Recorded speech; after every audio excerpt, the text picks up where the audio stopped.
Хей, здравейте всички! В това видео ще ви покажем една кратка разходка до град Крайова, да посетиме коледния базар. Понеже тръгваме от Варна, пътят за нас минава през Русе. Отнема около 5 часа от Варна да се стигнеш до Крайова.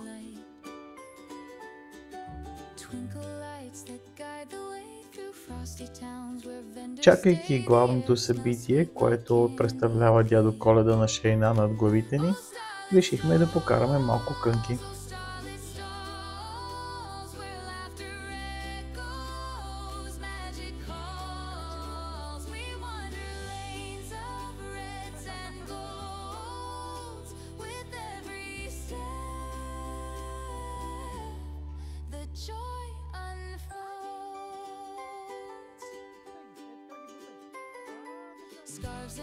Основната атракция на коледния базар в Крайова представлява дядо Коледа, качен на шейна с елени над главите на зрителите, намиращи се на централния площад, се придвижва от молът до общината, или там една кула, която са дигнали до общината.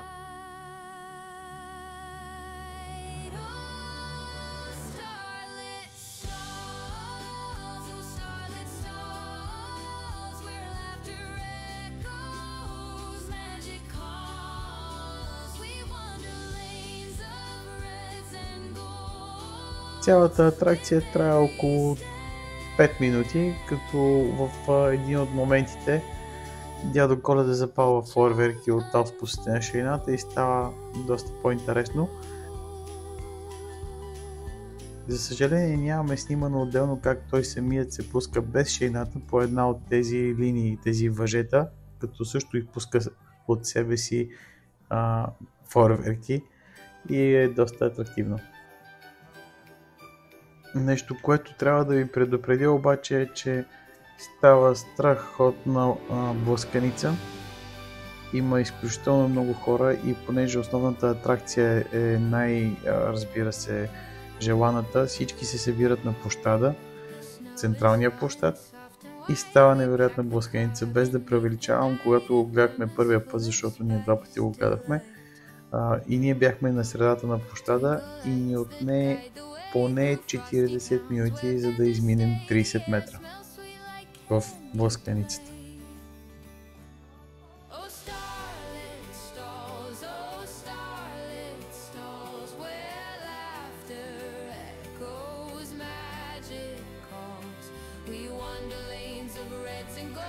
Като цяло бих казал, че е доста красиво, много светлинки, много украшения. Харесва ми това, че всичките, които се участват в коледните базари като бизнеси, като сгради, са на една и съща тематика и са спазили явно тази годишната тематика за лешникотрошачката.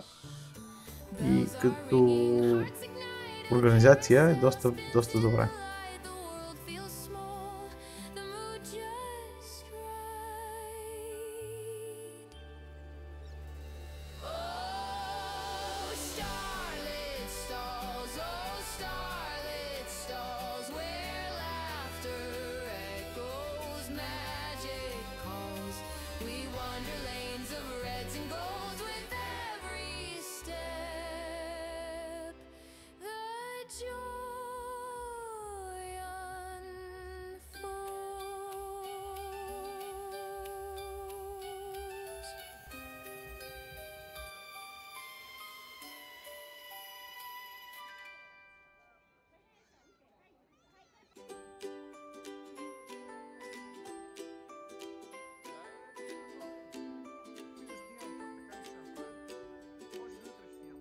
The snow is falling soft and white. We pack the car beneath the night. A thermos full of spice delight.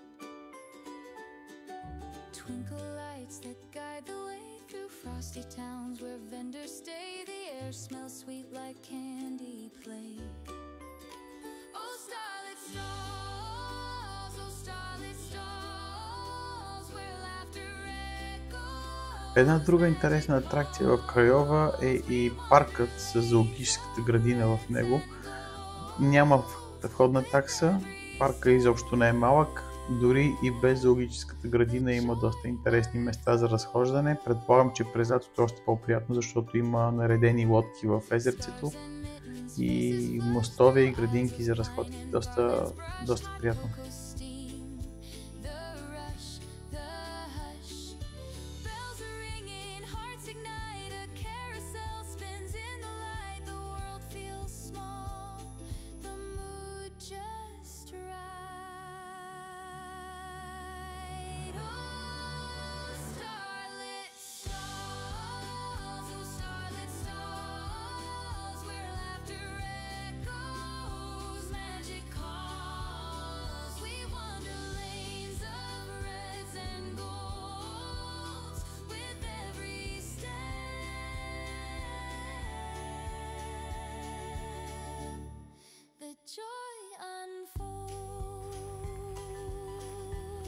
Къде ходихте ви?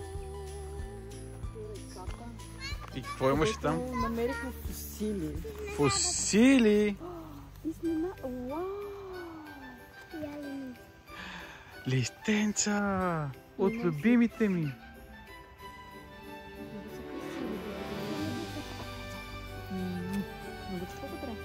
Тази, знаеш какво видяхме? Какво? В реката, фосили. Фосили? От динозаври ли?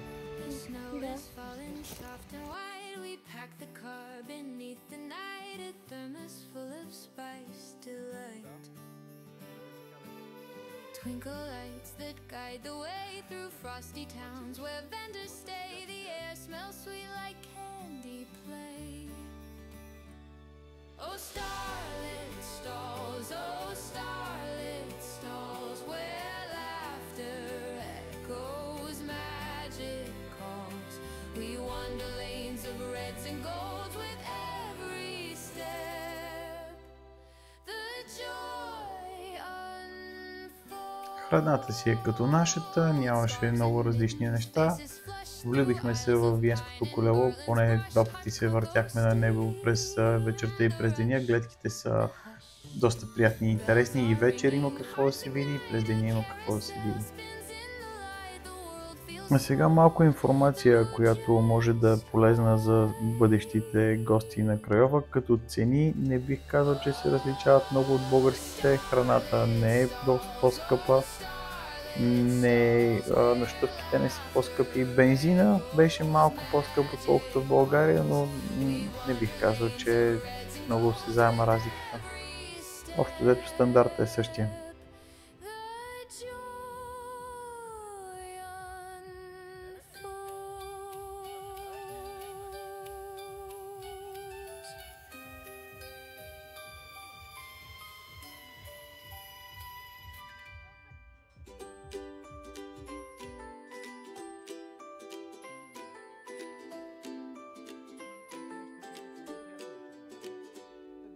The snow is falling soft and white. We pack the car beneath the night. A thermos full of spice delight. Twinkle lights that guide the way through frosty towns where vendors stay. The air smells sweet like candy. Не се разминахме без коминче с шоколад, нямаше как.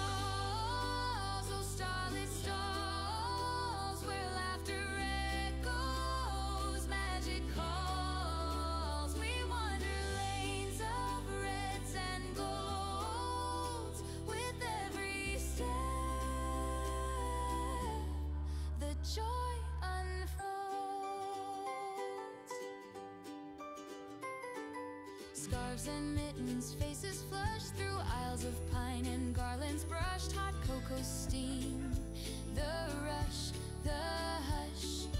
Bells are ringing, hearts ignite, a carousel spins in the light. The world feels small, the mood just right. Oh, starlit. Пътя на обратно мина неусетно и за няколко часа отново си бяхме във Варна.